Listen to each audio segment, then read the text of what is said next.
अहमदाबाद में air India का plane crash, 242 लोगों की मौत। लंदन जा रहा था विमान गुजरात के अहमदाबाद में एक विमान दुर्घटनाग्रस्त हो गया है।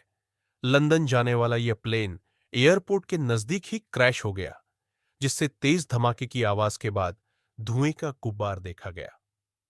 अहमदाबाद में एयर इंडिया का प्लेन क्रैश, 242 लोगों की मौत। लंदन जा रहा था विमान अहमदाबाद में plane crash. Ahmedabad Air India plane crash Gujarat के अहमदाबाद में गुरुवार 10 जून की दोपहर एयर इंडिया के पैसेंजर विमान AI 117 क्रैश हुआ है, जिसकी डरावनी तस्वीरें सामने आ रही है। अहमदाबाद के मेघानी नगर इलाके में आग की बड़ी बड़ी लपटें देखी गई। वहीं काले धुएं का गुब्बार दूर से ही देखा जा सकता है।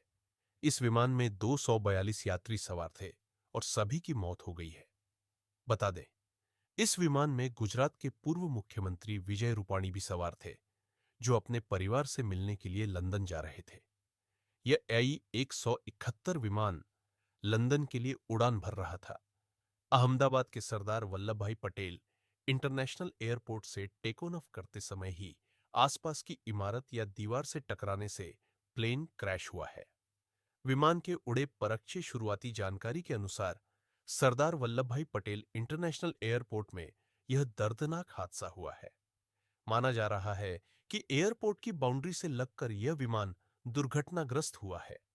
शुरुआती तस्वीरें जो सामने आई है, उसमें देखा जा सकता है कि विमान के परखचे उड़ गए हैं। राहत और बचाव कार्य जारी है। एयर इंडिया का विमान हुआ क्रैश तस्वीर में दिख रहा है कि विमान का एक विंग टूटकर गिर हुआ है।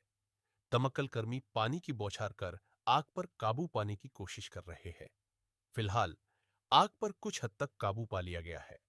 विमान एयरपोर्ट से टेक ऑफ कर रहा था जब यह हादसा हुआ था। चारों तरफ अफरा तफरी का माहौल है। लोग इस भयावह हादसे को देखकर भयभीत है और इधर उधर भाग रहे हैं। विमान पूरी तरह से क्षतिग्रस्त हो गया है। विमान का अधिकांश हिस्सा जलकर खाक हो चुका है। विमान जिस बिल्डिंग से लगकर गिरा है, वह भी क्षतिग्रस्त हुई है। सिविल अस्पताल के सभी डॉक्टर्स की छुट्टी रद्द। एयरपोर्ट के पास ही सिविल अस्पताल है, जहां के सभी डॉक्टरों की छुट्टी कैंसिल कर दी गई है। अभी तक की जानकारी के मुताबिक अहमदाबाद से टेक ऑफ हुआ यह विमान लंदन की ओर जा रहा था।